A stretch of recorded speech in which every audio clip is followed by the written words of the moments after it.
Les mercredis de l'Anthropocène. Chaque semaine, Chaque mercredi, un plateau radio pour débattre des mondes urbains anthropocènes. un rendez-vous pour mieux comprendre les enjeux des mondes urbains anthropocènes. Produit par l'École urbaine de Lyon.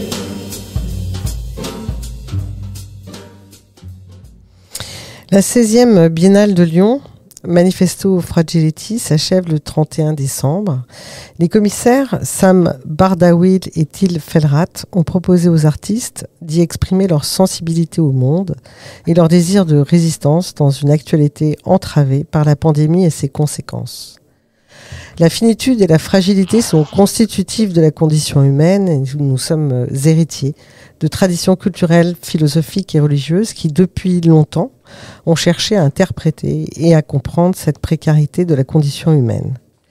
L'époque actuelle est particulièrement caractérisée par l'émergence de défis systémiques qui menacent non seulement les existences individuelles, mais plus largement notre espèce. Pour parler de la fragilité vue sous l'angle de la vulnérabilité et révélée par l'art, j'ai le plaisir de recevoir deux invités. Chiara Pessaresi, enseignante-chercheur en philosophie à l'UCLI et directrice scientifique de la chaire Vulnérabilité. Bonsoir. Bonsoir. Et l'artiste Sarah Delpino qui présente dans la Biennale de Lyon l'œuvre Amosite sur le site des usines Fagor. Bonsoir Sarah. Bonsoir. Vous êtes à distance, ça s'entend un peu, mais ça n'entravera pas la qualité de notre échange, j'en suis sûre. On va commencer par des questions de définition, plutôt des questions de définition de mots, vu chacun de là où vous êtes, bien sûr, hein, puisque j'ai parlé de vulnérabilité et puis de fragilité. Chiara Pessaresi, vulnérabilité, dites-moi. Alors, définir le concept de vulnérabilité, établir si la vulnérabilité est une catégorie opératoire, et si oui, dans quel sens. C'était tout l'objectif au début de la chaire vulnérabilité des l'UCLI, qui a été créée, qui a été inaugurée l'année dernière. Par un premier colloque scientifique qui justement interrogeait cette catégorie de vulnérabilité sous un prisme pluridisciplinaire. Donc cette chaire qui a une double mission, la chaire vulnérabilité de l'UCLI, elle veut d'un côté incarner la spécificité intellectuelle de l'UCLI, la confluence des sciences et humanités, donc étudier, explorer ce concept de vulnérabilité d'un point de vue pluridisciplinaire. Déjà, on a un conseil scientifique pluridisciplinaire avec des philosophes, théologiens, anthropologues, des médecins, juristes et historiens.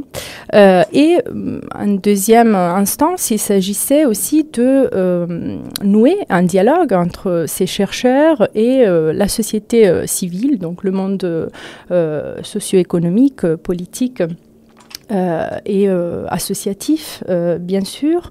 Donc, la création de cette chaire est partie d'un constat, au fond, celui d'une difficulté à cerner la catégorie de vulnérabilité. Cette catégorie, ou plutôt ce terme, ce concept, a été au centre de l'intérêt des sciences humaines et sociales, d'un point de vue scientifique universitaire, à partir déjà des dernières décennies du XXe siècle. Donc, ce n'était pas un concept forcément nouveau. Mais c'est vrai qu'il a été un concept souvent limité à la définition de catégories d'individus, de groupes sociaux, de situations spécifiques. Or, l'actualité, je dirais, nous a obligés à regarder la vulnérabilité d'un point de vue plus large et plus radical à la fois, c'est-à-dire à la redécouvrir comme je reviendrai sur ce terme, comme une possibilité de l'humain, et non seulement de l'humain, une possibilité du vivant, plus qu'un état de choses, un état des faits. Et surtout, nous sommes obligés à reconnaître un processus de vulnérabilisation de nos sociétés et de nos systèmes de vie, ce qui fait que il est nécessaire de revenir avec un regard plus ample et plus radical sur ce concept. Et si j'ai une seconde encore, je pourrais revenir peut-être sur cela. Tout à fait, oui. Il faudrait vraiment aller voir comment la vulnérabilité dit une possibilité de l'humain. J'y reviendrai plus tard. Possibilité de l'humain, c'est intéressant. Sarah Del Pino, quand vous rencontrez les commissaires de la Biennale de Lyon et qu'ils posent ce mot de manifeste de la fragilité, qu'est-ce que ça vous inspire? À quoi vous pensez? Moi, du coup, j'ai pensé plutôt en lien avec le travail que je mène depuis 4-5 ans. Enfin, je l'ai directement associé. Enfin, en fait, les commissaires, ils m'ont parlé aussi des lieux. Donc, je pense que c'était les deux qui étaient un peu imbriqués. Et moi, j'ai tout de suite eu cet écho qu'il y avait les usines Fagor. Et en parallèle, dans mon travail, j'étais plutôt dans les milieux industriels où il y a des ouvriers qui travaillent à désamianter et à enlever du coup l'amiante qui est présente un peu de partout. Et moi, la question de la fragilité, je l'ai plutôt senti dans le milieu du travail, dans des personnes qui travaillent en groupe et qui ont besoin de s'aider les uns les autres, où c'est une force en fait de montrer ces difficultés à, je sais pas, par exemple, avoir du mal à faire quelque chose ou comment dire.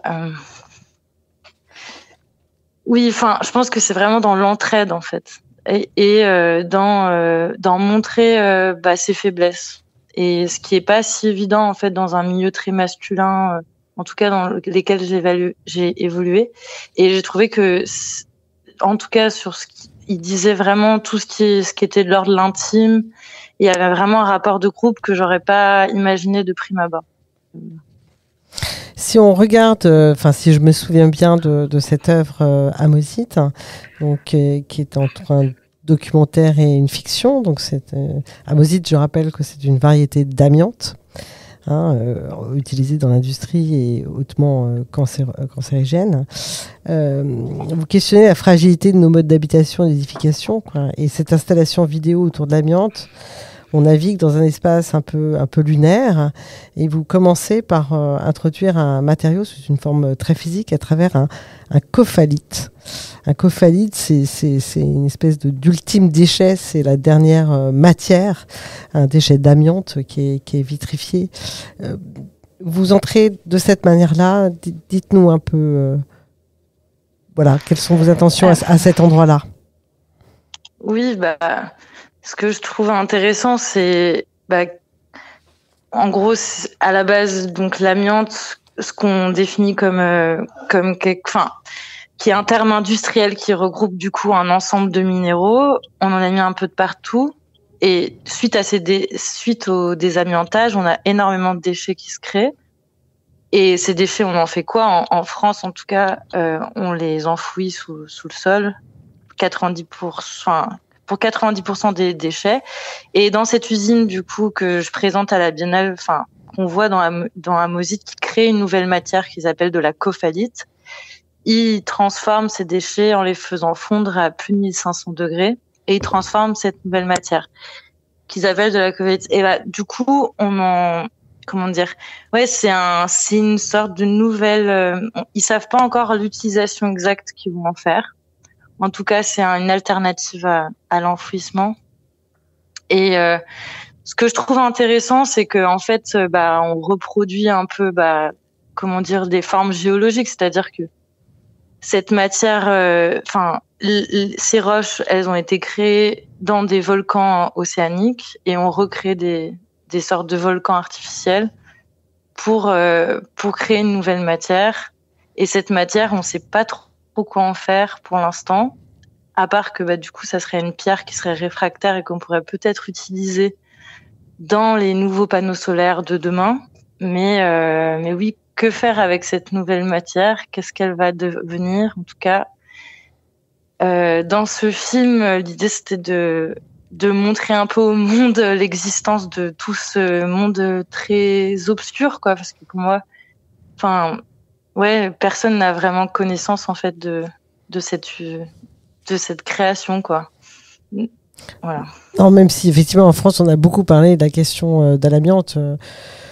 à propos des problématiques sanitaires qu'engendrait le fait de côtoyer ce minéral naturel qui est fibreux. Je rappelle que ce sont des fibres et qu'en fait, quand on est exposé de manière longue à ce matériau, donc que ça soit du côté de ceux qui extraient cette matière, que ceux qui vivent avec cette matière dans différents endroits, puisqu'elles ont ça a été très utilisé dans les matériaux de construction pour ses propriétés d'isolant thermique, acoustique, de résistance mécanique, de protection contre l'incendie. Et ça a été complètement interdit en France depuis 1997, suite à des très grands procès, des très grands scandales en fait liés à cette question-là. Donc, ce qui est intéressant en effet dans votre œuvre, dans Amosit, et puis dans d'autres projets que vous avez pu faire avant, je pense à Chrysotile par exemple, puisque ça aussi c'est une autre manière de dire l'amiante, c'est qu'on voit on comprend cette circularité en fait, cette double peine qui est faite à la fois à la terre et en même temps aux humains qui extraient dans des conditions parfois indignes et qui en plus pour certains ont côtoyé être malade, etc. Donc ça dit une fragilité de nos connaissances et de notre propre condition. Oui, c'est sûr. Et puis, alors, il y a deux choses. Dans ce projet, c'était vraiment de montrer qu'il y a toujours des personnes qui sont en contact avec l'amiante. Ça continue. C'est pas une histoire du passé.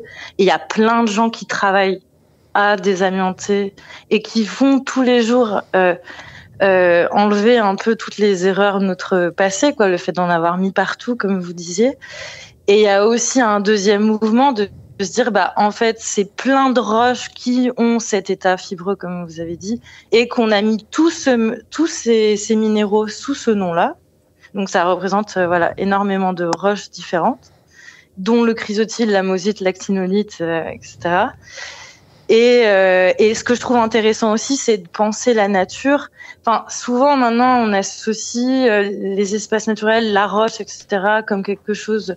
Enfin, je sais pas. En tout cas, pour moi, comme je le ressens, c'est qu'on associe souvent la nature avec un bien-être, avec quelque chose qui est pas. Enfin, en tout cas, cette roche-là, à l'état naturel, elle est dangereuse. C'est pas l'homme qui a transformé ou qui a fait quoi que ce soit. C'est la roche telle quelle qu'on a mis partout. Eh bien, on l'a juste effilochée et mêlée à d'autres matériaux. Mais la roche fibreuse, en état naturel, en Corse, par exemple, si vous vous baladez, vous pouvez respirer des fibres et en mourir.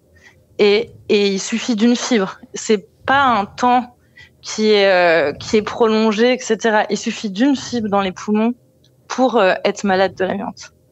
Oui, vous avez parlé de la Corse parce qu'en effet, il y avait une grande zone d'extraction. La plus grande carrière. Voilà, tout à fait. En Corse. La plus grande carrière en territoire français. C'est ça. Et donc aujourd'hui, c'est interdit dans l'Union européenne depuis 2005, mais la production minière d'amiante continue, bien sûr. Et 6 pays totalisent aujourd'hui plus de 90% de cette production. Donc en Russie, en Chine, au Canada, au Kazakhstan, au Brésil et au Zimbabwe. Donc dans ces pays, on continue d'extraire. Et on l'utilise surtout de plus en plus, puisqu'en effet, les réglementations ne sont pas partout pareilles.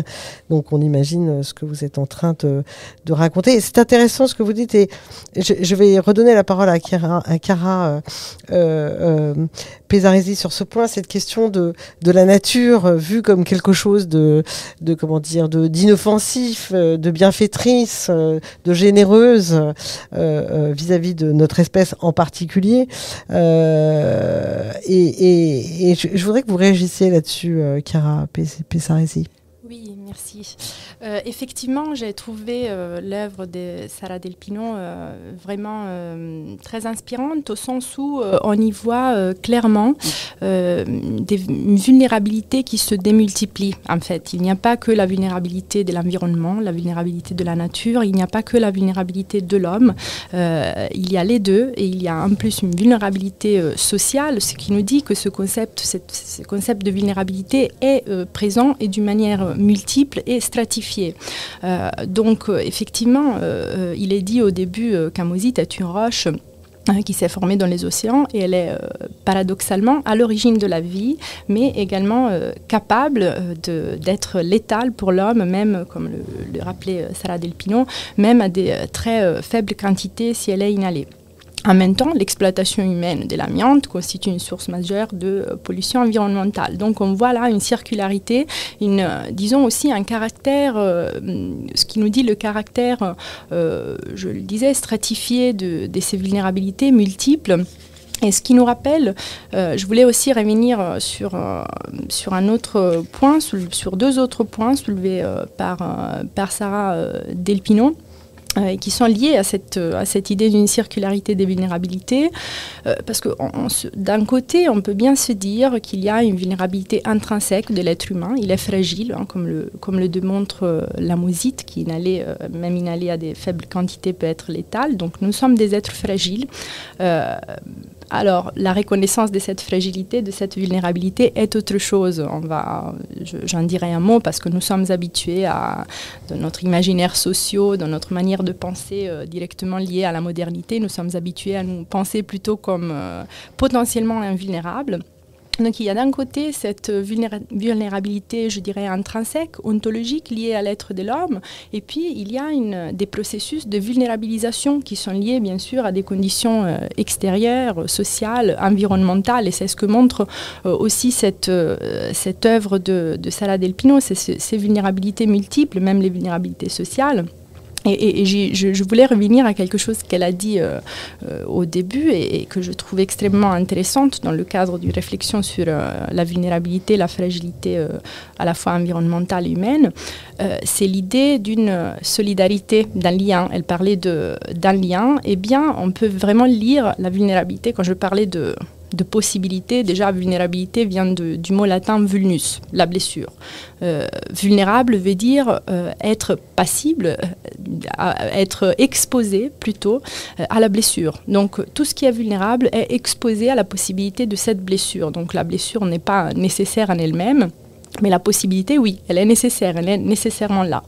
Or, si on pense l'être vulnérable comme un être exposé, ce n'est qu'à partir de cette exposition, de cette ouverture aussi, qu'à la fois on peut être blessé, mais aussi qu'on peut s'ouvrir aux autres et à l'autre. Donc ce que Sara Del Pino disait au début, que l'entrée pour elle dans ce sujet de la fragilité, ça a été aussi ce lien social, c'est très intéressant parce que la vulnérabilité est ce qui nous rend à la fois exposés à l'autre, au sens positif comme au sens négatif, donc qui nous rend capables de communiquer, qui nous rend poreux. Hein. Pour les organismes, c'est la même chose. Un organisme, un être vivant ne saurait pas se développer sans cette communication, sans cette porosité, sans être exposé à la fois à des risques et aussi à cette possibilité de communiquer à l'extérieur. Et nous-mêmes, grâce à notre vulnérabilité, les êtres humains, bien sûr, nous nous exposons au risque d'être blessés, au risque des événements en général, mais c'est là aussi, c'est dans cette exposition aussi que nous pouvons nous lier. Et ce lien, c'est à la fois le lien social et un lien aussi qu'on peut penser plus largement avec la totalité du vivant. Oui, mais c'est intéressant parce que vous parlez de s'exposer. Ça doit parler à l'artiste que vous êtes, Sara Del Pino. Là aussi, vous vous exposez au travers de cette œuvre et de toutes les autres que vous avez produites. À quel rôle Ouais, bien sûr. Du coup, par exemple, je voulais rebondir. Merci pour avoir dit tout ça, parce que c'est exactement ça. C'est vraiment la pénibilité du travail qui fait que les gens sont solidaires et qu'il y a vraiment un lien qui est hyper fort et qui dépasse en fait nos. Enfin bref. Donc ça, je l'ai vraiment ressenti en entrant dans ce monde-là. Et moi, c'était comment je suis avec eux aussi, ces ouvriers.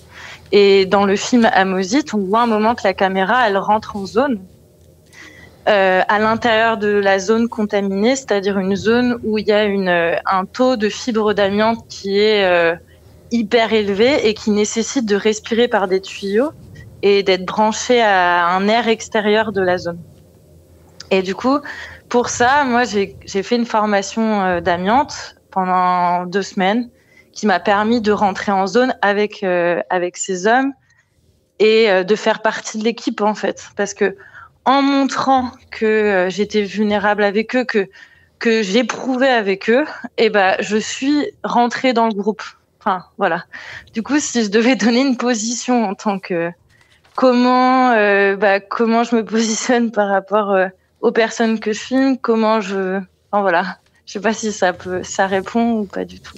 Si, c'est intéressant ce que vous dites sur le fait de rentrer dans cette zone avec eux, c'est-à-dire d'éprouver aussi peut-être l'anxiété, l'inquiétude, parce que même s'ils sont totalement capotés, on dirait un peu pas des extraterrestres, mais plutôt des cosmonautes. Il y a cet effet complètement étrange.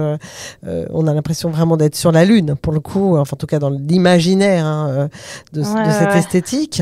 Et donc, alors qu'on est sur Terre, on a bien les deux pieds sur Terre, et on se met hors. C'est comme si on sortait en fait de la Terre. C'est comme si on sortait de la vie et qu'on était. Et ça, c'est très très intéressant d'un point de vue d'abord aussi de l'esthétique et de l'art, mais aussi de toucher à ceux qu'éprouvent des travailleurs, j'allais dire lambda, ordinaires, qui font ce travail, et qui sont là et est-ce qu'ils s'habituent? Est-ce qu'on s'habitue à la vulnérabilité? Ça c'est une question que je leur ai posée, parce que du coup je pense que c'était un peu confus. Mais en gros là je suis sur un long métrage du coup où on rencontre vraiment les personnes dans le film que je suis en train de faire, et Amosite découle de ce long métrage que je suis en train de finir. Et eux, donc j'ai beaucoup parlé avec eux, et ils me disent que à certains moments on oublie, et à d'autres moments il y a quand même une pénibilité qui est hyper forte, que c'est dur, que suivant aussi les températures, par exemple, en fait, ça monte la tension cardiaque quand on est sous assistance respiratoire. Et du coup, plus on monte en température, moins de temps on peut rester en zone. Et ça, on peut pas l'oublier, en fait. Donc, il y a vraiment ce manque d'air, ce rapport à l'air. Mais oui, bien sûr, on s'habitue. C'est ça qui est dingue, c'est qu'on peut s'habituer à des choses hyper dures et hyper pénibles. Mais il y a pas il y a un peu l'ambivalence quand même. Oui, parce que là, il y a l'épreuve du corps. Là, vous parlez de la chaleur, de sensation d'étouffement qui doit les rappeler à ces questions-là. Chiara Pessarasi, justement, est-ce qu'on s'habitue à la vulnérabilité, sachant qu'il y a plusieurs formes de vulnérabilité? Vous l'avez dit, avec la chair, vous abordez ce sujet, ce thème de manière pluridisciplinaire. Donc, est-ce qu'on s'habitue à ça? Est-ce qu'on s'habitue à la vulnérabilité? Déjà, pour s'y habituer, il faut la reconnaître. Et c'est pas sûr que ce soit acquis d'avoir reconnu le fait que nous sommes vulnérables. C'est, je dirais même, un peu le paradoxe de notre temps. C'est-à-dire que tout nous parle vulnérabilité, tout nous parle fragilité. Nous avons eu la pandémie, bien sûr, qui nous a rappelé avec force que que la maladie est une possibilité, que l'être fragile, que l'être dépendant est une possibilité aussi bien que l'être sain, le bien se porter. Et donc, je dirais qu'il faudrait déjà reconnaître cette fragilité, mais c'est un paradoxe, parce que tout, je disais, nous parle vulnérabilité, d'un côté vulnérabilité individuelle, vulnérabilité du corps, vulnérabilité liée peut-être à des conditions particulières, spécifiques. Et d'un autre côté, nous habitons un temps, une époque historique qui est une époque de crises multiples. On peut parler aussi d'effondrement par rapport à la dimension environnementale, mais nous vivons un temps de crise des institutions politiques, de santé, d'éducation, etc. Donc, tout nous parle vulnérabilité, la situation géopolitique, sociale, environnementale, notre propre situation individuelle. Et pourtant, la vulnérabilité est le grand absent parfois de nos imaginaires sociaux. C'est ça le grand paradoxe de la vulnérabilité. C'est là qu'on constate que l'imaginaire contemporain autour de la vulnérabilité est paradoxal au sens où elle est omniprésente et puis d'un autre côté elle fait l'objet d'un refoulement systématique. Il y a un déni systématique de vulnérabilité, que ce soit au niveau de l'existence personnelle, professionnelle. Il nous suffit de penser à comment on considère l'échec, la dépendance. On les considère comme, elles sont perçues comme des failles dégradantes, un minus essendi, un moindre être, un être affaibli. On peut penser aussi dans le milieu professionnel. Dans les milieux professionnels, la vulnérabilité également est perçue, les fragilités sont encore perçues malheureusement comme des échecs justement.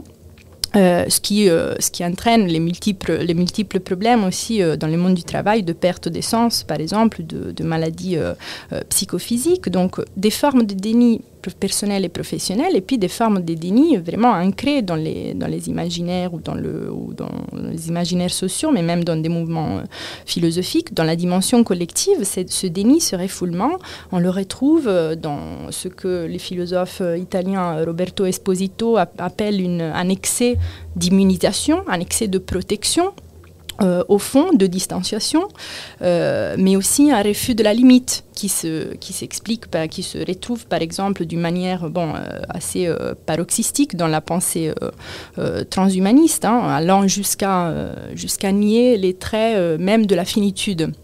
Le fait qu'on est des êtres finis, au fond. La vulnérabilité, qu'est-ce qu'elle nous dit radicalement? Elle nous dit que l'être vulnérable est un être fini. Sauf que nous sommes finis et nous sommes vulnérables et nous sommes finis parce que nous sommes vivants. Donc voilà le paradoxe un peu de la vulnérabilité aujourd'hui, à mes yeux, c'est qu'on est frappé par à la fois cette omniprésence, cette présence exacerbée même de la vulnérabilité individuelle et collective, et puis de l'autre côté, qu'il y a quand même des formes importantes de déni. Donc oui, alors pour répondre à votre question, est-ce qu'il est possible de l'oublier, sa propre vulnérabilité, quand elle n'est pas, je dirais, n'a pas des signes évidents qui nous frappent peut-être dans notre propre existence individuelle quotidienne? Oui, on peut l'oublier, et c'est un peu aussi ce que nous a appris la pensée moderne. Elle nous a appris à nous penser nous-mêmes comme des êtres autosuffisants, complètement autonomes, n'ayant pas besoin de personne ou d'autre chose, un peu des monades, idéalement des monades.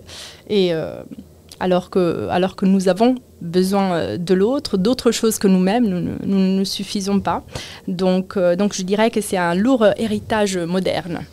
Oui, alors vous évoquez beaucoup de choses, et je vous remercie.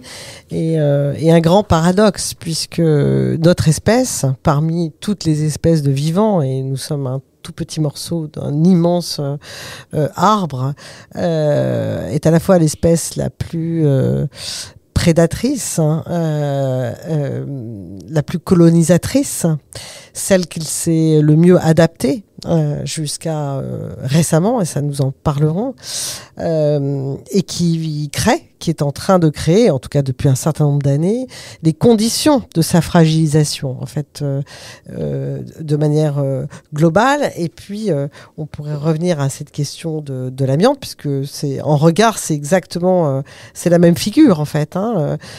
Avec l'amiante, on a un cas particulier de cette roche à son utilisation et à la fibre qui rentrait dans les poumons et qui vous rend malade et qui vous tue, comme vous le disiez, Sarah Del Pino.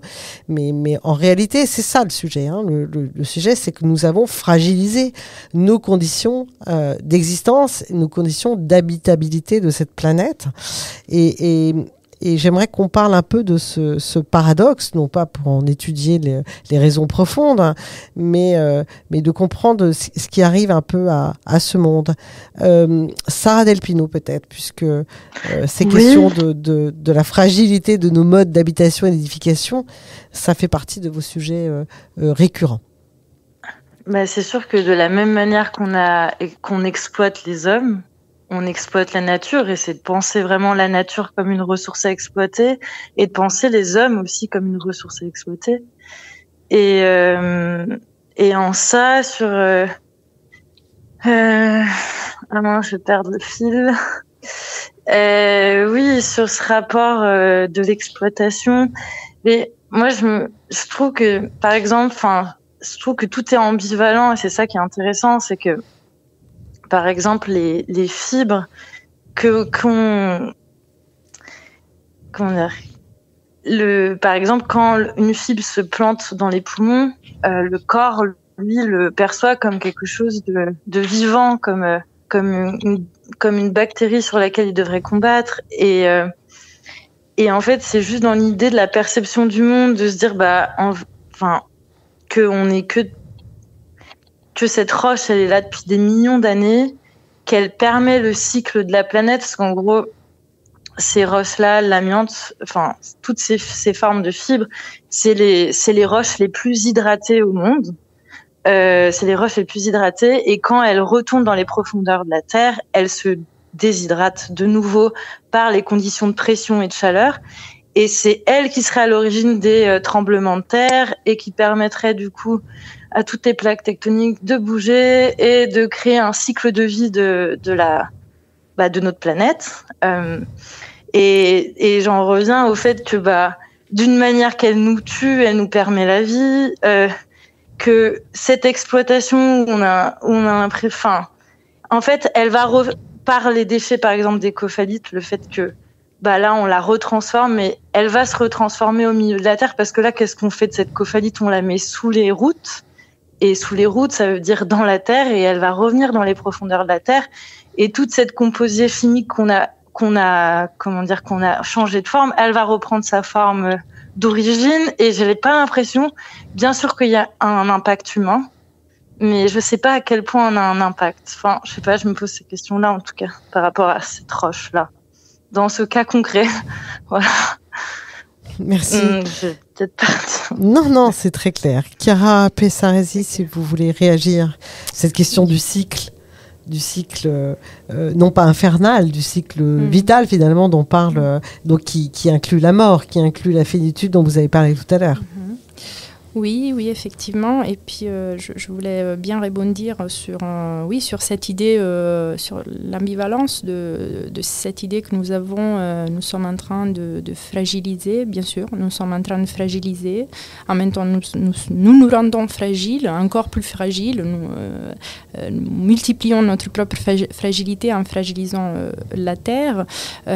Donc, en même temps, ce qui est intéressant, ce qui me paraît intéressant à partir de ce constat de notre action technique qui fragilise, en particulier action technique qui fragilise la planète, ce qui me paraît intéressant au-delà de la possibilité de l'effondrement de notre propre oikos, de notre propre maison, écosystème, c'est de dire, nous sommes ceux qui fragilisent, mais nous sommes aussi les seuls êtres qui sont capables aussi de reconnaître la vulnérabilité de la planète, de reconnaître notre propre vulnérabilité et puis la vulnérabilité du vivant et en général de notre écosystème. Donc, à partir de ce constat-là, on peut faire on peut tirer des conclusions, plutôt ouvrir des champs de réflexion typiquement philosophiques sur notre responsabilité, parce que reconnaître, au fond, c'est rendre possible une réponse à cette fragilisation, à cette vulnérabilisation. Bien sûr, ça nous interroge dans nos pratiques, dans nos manières d'habiter, d'édifier, de vivre, de consommer. Bien sûr, mais par exemple, si on reprend, on peut rappeler des grands philosophes du XXe siècle, Ricoeur, Lévinas, Ancionas, qui nous parlent tous d'une responsabilité. Lévinas nous parle d'une responsabilité vis-à-vis de l'autre. Il nous dit que la responsabilité est la structure essentielle, première, fondamentale de la subjectivité. L'homme est homme en tant que responsable. Lévinas fait référence à la responsabilité qu'on porte vis-à-vis de l'autre. L'autre se présente à nous comme visage. Ce visage nous dit une nudité de l'autre, qui en appelle à une responsabilité vers l'autre personne. Elle nous rappelle en même temps notre propre nudité et notre propre fragilité, vulnérabilité. Ricoeur nous rappelle que responsabilité doit s'entendre de deux manières. C'est responsabilité et responsabilité pour. C'est répondre de ses propres actes et répondre vis-à-vis de quelqu'un et à quelqu'un. Donc c'est la pertinence, la spécificité humaine est de pouvoir, bien sûr, peut-être il fragilise son propre écosystème, il se fragilise lui-même, en même temps il est le seul capable de cette responsabilité. Ancionas va s'intéresser précisément à dans son ouvrage Le principe responsabilité, il va s'intéresser précisément à la responsabilité qu'on doit porter par rapport à notre planète.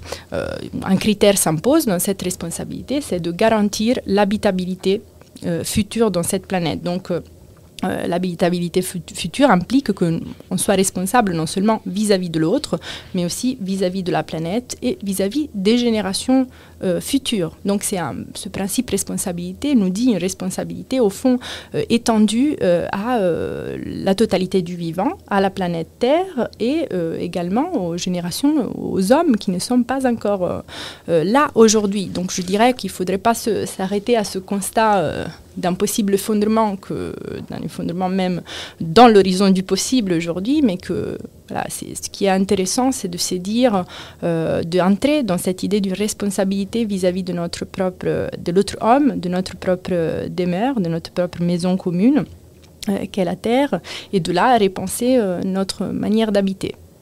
Et donc finalement, est-ce que, vous l'avez évoqué toutes les deux, est-ce que le point de départ ne serait pas justement la reconnaissance de notre vulnérabilité et de notre fragilité pour pouvoir re-questionner? C'est-à-dire que finalement, est-ce qu'il ne faut pas être fragile, en tout cas consciemment fragile, pour pouvoir réagir, mettre en place d'autres processus, comme la solidarité dont vous avez parlé, par exemple, Sarah Del Pino.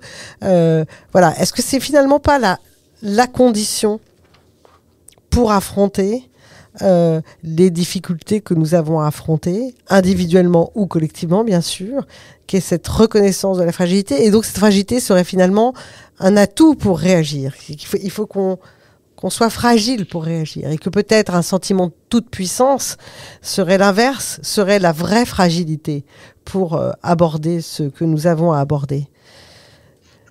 Sarah Del Pino, Chiara Pessaresi, je vous laisse l'une l'autre réagir. Sarah Del Pino. Oui, c'est sûr que en fait, ça touche du doigt notre rapport au monde et le rapport capitaliste, pour moi en tout cas, et c'est d'arrêter de penser le monde comme une ressource à exploiter. Et quand j'entends monde, je parle plutôt des humains et des êtres non humains aussi.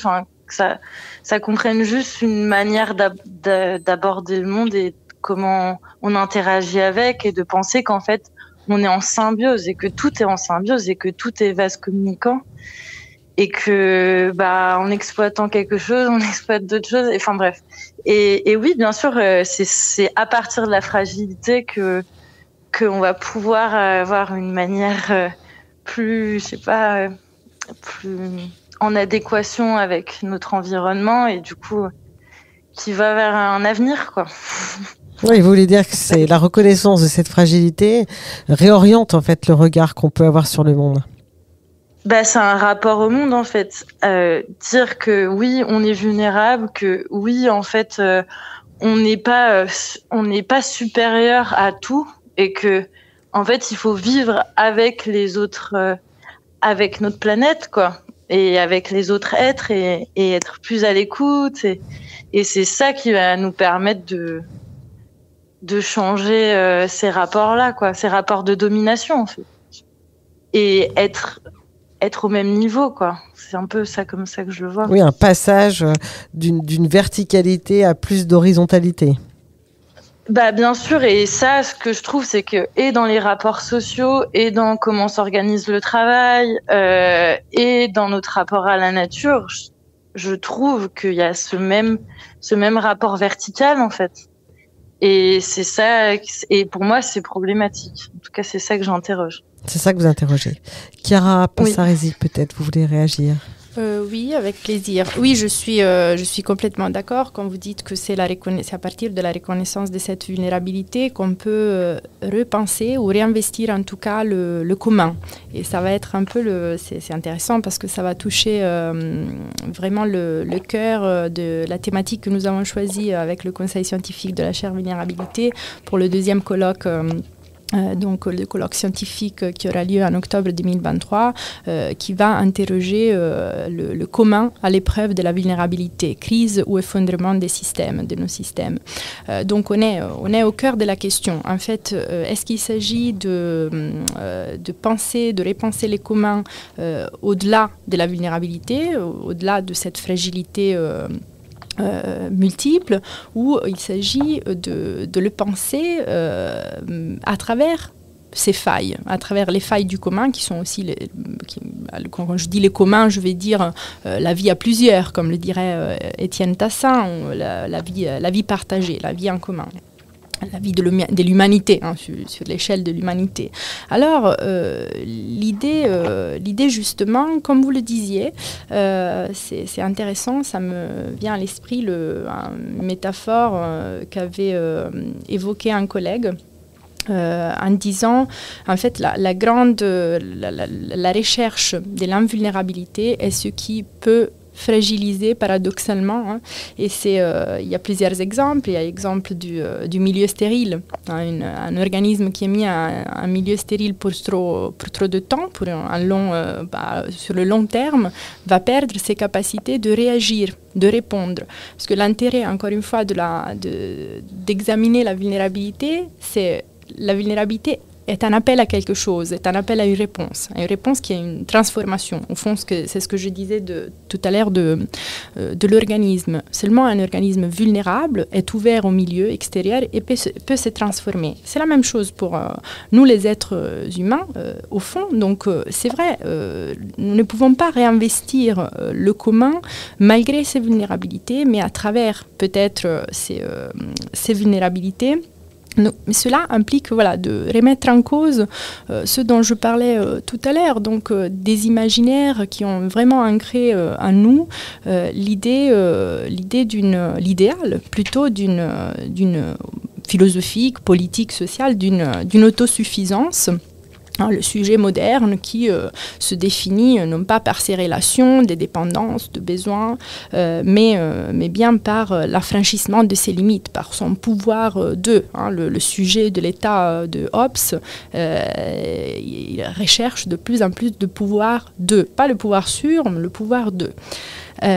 Donc, il ne s'agit pas non plus, je tiens à le préciser, de faire l'apologie de la vulnérabilité. Il ne faut pas faire l'apologie de la vulnérabilité. On ne peut pas dire la vulnérabilité c'est une bonne chose, c'est une belle chose.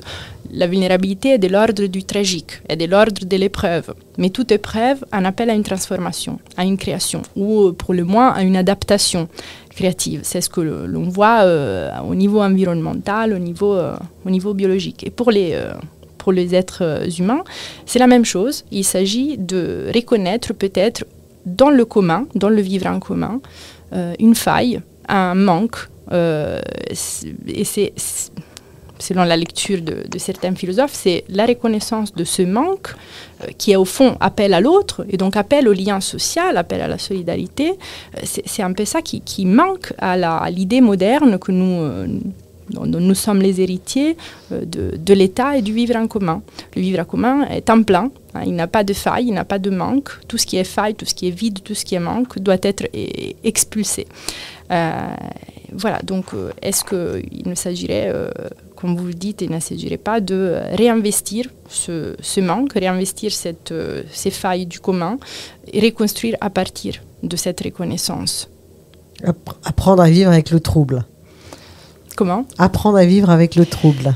Aussi, ou en tout cas considérer ça me rappelle un auteur qui m'est cher, Henri Maldinet, qui justement parle de la dimension pathique de l'existence. Apprendre à vivre, au fond, avec cette ouverture qui est la nôtre et qui est ouverture aux événements, à ce qui peut nous atteindre, à ce qui peut nous blesser, à ce qui peut aussi nous ouvrir des belles choses, mais qui peut aussi être de l'ordre de l'épreuve tragique, de l'épreuve critique. Alors, c'est intéressant ce qu'il dit, Maldinet. Il dit au fond, seulement un sujet exposé, donc vulnérable, on pourrait le traduire, peut être en crise. C'est magnifique cette formule, parce que la crise, qu'est-ce que c'est que la crise? Si on reprend la racine grecque de ce mot, crisis, la crise, bien sûr, est un moment d'effondrement, un moment de difficulté, mais c'est aussi un moment de discernement. Et à partir de ce discernement, la racine grecque dit ça aussi, dit aussi le discernement. Et ce discernement, au fond, est le fondement d'une réponse créative, de ce que des psychiatres phénoménologues appelaient la transformation constitutive. Donc le pathique, Maldinet dit la distinction n'est plus à faire entre le normal et le pathologique. Il faut retrouver le pathique, cette dimension du sentir, cette capacité, il dit, infinie de sentir. Donc d'une certaine manière, oui. C'est ce que vous dites. Ouais. Donc Sarah Del Pino, finalement, vous avez rencontré ça. C'est-à-dire que pour être dans cette transformation créatrice, cela voudrait dire que vous affrontez, vous acceptez, je ne sais pas, mais en tout cas, vous affrontez ces fragilités, ces vulnérabilités que vous regardez attentivement autour d'Amosite, par exemple, et c'est ça peut-être. Oui, c'est d'être en empathie aussi avec les autres. Et je pense que le fait je dirais pas que je vive ce qu'ils vont, mais en tout cas de passer beaucoup de temps avec eux et de passer des mois et des années avec les personnes avec que je filme et c'est comme ça qu'on rentre en empathie et c'est comme ça qu'on peut toucher un peu du doigt la vulnérabilité et puis même l'essence même de ce qu'on est en train de chercher, quoi. On a besoin, moi j'ai besoin de rentrer en empathie. Ouais. Et alors justement, parlez-nous de ce que vous êtes en train de faire, de votre actualité. Vous êtes en plein montage. Oui. Et donc, dites-nous. C'est un film qui va sortir en salle, je crois. Non, il va sortir dans les festivals de cinéma et aussi à la télé. Mais voilà. Mais du coup, il n'y a pas de sortie en salle programmée pour l'instant. D'accord. Mais je sais pas encore le futur du film. Là, on est dans le montage. Je suis dans le montage d'un long métrage. Du coup, ça fait 4 ans que je travaille dessus. Et du coup, moi, j'ai suivi. Donc, ce qu'on voit dans Amosite, c'est essentiellement une usine qui traite les déchets d'amiante. Mais moi, ce que j'ai fait, en fait, c'est que j'ai suivi toute la chaîne du désamiantage, qui est assez longue. Et j'ai 2 mouvements dans mon film. J'ai la déconstruction de notre regard sur. J'avais l'impression vraiment que l'homme s'était approprié encore quelque chose en nommant amiante. Plein de roches. Du coup, j'avais besoin que déjà le spectateur, qu'est-ce que l'amiante? C'est des minéraux et de déconstruire ce regard-là il y avait déjà ça. De dire, en fait, c'est l'histoire d'une contamination de l'homme par l'homme et cette roche, elle est en parallèle de nous, quoi. Elle est là, elle est présente, mais elle a rien demandé dans l'histoire. Et puis aussi de rendre visibles tous ces métiers qui pour moi on a beaucoup parlé de l'amiante comme vous l'avez dit, il y a beaucoup de films dessus, mais j'ai jamais vu, en tout cas à ma connaissance, à l'écran tous ces métiers qu'on voit pas et toutes ces personnes. Et ce que je trouvais intéressant, c'est que j'ai suivi du coup plein de gens qui travaillent en contact avec l'amiante. Et suivant leur travail, ils n'avaient pas du tout la même distance de regard par rapport à l'amiante. Par exemple, entre un laborantin qui donc les laborantins, eux, leur travail, c'est de compter le nombre de fibres que les préleveurs d'air, en fait, donc au début de la chaîne, il y a des personnes qui prélèvent de l'air. C'est ce qu'on voit au début de Amosit et à la fin. C'est 2 préleveuses. Ils prélèvent l'air. Ensuite, il y a des laborantins qui, eux, vont compter le nombre de fibres que les filtres ont emmagasinées. Et comme ça leur permet de dire le taux de toxicité qu'il y a dans l'air en termes de fibres. Et du coup, ces laborantins, eux, ils ont un regard hyper distancié. Ils n'ont pas du tout le même rapport que des personnes qui sont dans le désamiantage et que, en fait, ils doivent faire des scanners tous les 10 ans pour voir s'ils n'ont pas contracté une maladie, s'ils n'ont pas bouffé trop de fibres, enfin voilà. Du coup, oui, on le voit ça dans votre film Chrysotile, on voit quelqu'un, c'est assez touchant d'ailleurs, il dit qu'il est dans l'amiante, depuis 8 ans ou 10 ans et que son père qui y est aussi, et ça me faisait penser au film, vous savez, sur les mineurs, enfin ce rapport très étrange à quelque chose de difficile et dont on sait parfois que c'est toxique, mais en même temps une forme d'attachement aussi, une forme de fierté d'être dans ce domaine. Vous voyez, je suis dans le nucléaire, je suis dans l'amiante. Vous voyez cette espèce de contradiction extrêmement touchante. Parce qu'ils prennent en charge en fait tout ce que enfin, il y a peu de personnes c'est aussi qui sont ces personnes qui désamiantent, qui sont ces personnes qui sont vulnérables maintenant. Et moi, toutes les personnes que j'ai rencontrées, c'est par exemple sur les chantiers de désamiantage, ils étaient roumains, ukrainiens. C'est qui ces personnes en fait qui enlèvent toutes les erreurs qu'on a faites. Et il y a une nouvelle immigration maintenant qui est appelée pour enlever la merde, quoi. Et c'est la réalité des choses, quoi. Et du la coup, boucle est bouclée d'une certaine manière. Et du coup, pour moi, c'est hyper important de montrer ça à l'écran, quoi. De montrer toutes ces personnes et de leur donner une voix et une parole. Et alors je sais que c'est toujours délicat quand on est plongé dans ce temps-là très important qui est celui du montage, mais vous pensez que le film sera prêt cet hiver, au printemps, l'été prochain? Du coup, le film, il sera prêt au printemps. Ça sera printemps et après on verra pour le premier festival en gros. Mais oui, ce sera printemps. C'est printemps de l'année prochaine, le film va sortir. Super, voilà. Printemps 2023. Alors au printemps 2023, je rebondis. La chaire Vulnérabilité organise une journée en mai 23 qui rejoint d'ailleurs votre monde, Sarah, d'éphémère dans l'art, fugacité, beauté, fragilité. Chiarap et Saresi, c'est quoi l'objet de cette journée d'études? L'éphémère dans l'art, fugacité, beauté, fragilité. C'est un beau titre déjà, c'est un très beau titre. Alors, on le doit surtout à une collègue littéraire, Dominique Binet, mais on y travaille un petit comité d'organisation. Alors, en gros, cette journée, qui est une journée universitaire, et en même temps, elle se veut pouvoir communiquer plus largement sur justement le rapport de l'art à l'éphémère, mais qui alors est aussi le fragile. Donc l'art qui, d'un côté, d'une manière universelle, globale, a à faire avec l'inscription du temps dans la matière, et puis qui assume dans l'art éphémère, pour le coup, et dans tous les arts qui ont de l'éphémère, qui assume ce côté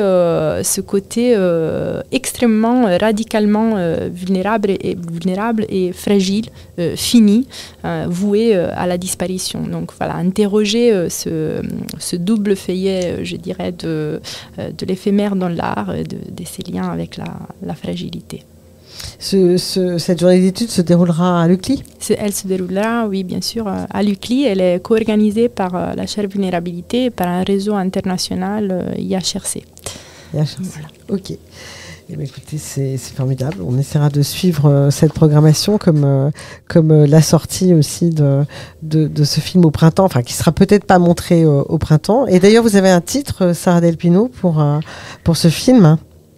Oui, donc du coup, c'est Chrysotile. Mais en gros, ce que vous avez vu, c'était juste la bande-annonce pour avoir des diffuseurs. C'est Chrysotile. Voilà. Alors moi, je l'ai vu. Alors je rappelle que Chrysotile, c'est aussi une autre manière de dire l'amiante. Hein, c'est un autre minéraux. C'est un autre minéraux. Et c'est vrai que je suis très frappée d'ailleurs par la beauté de ces mots.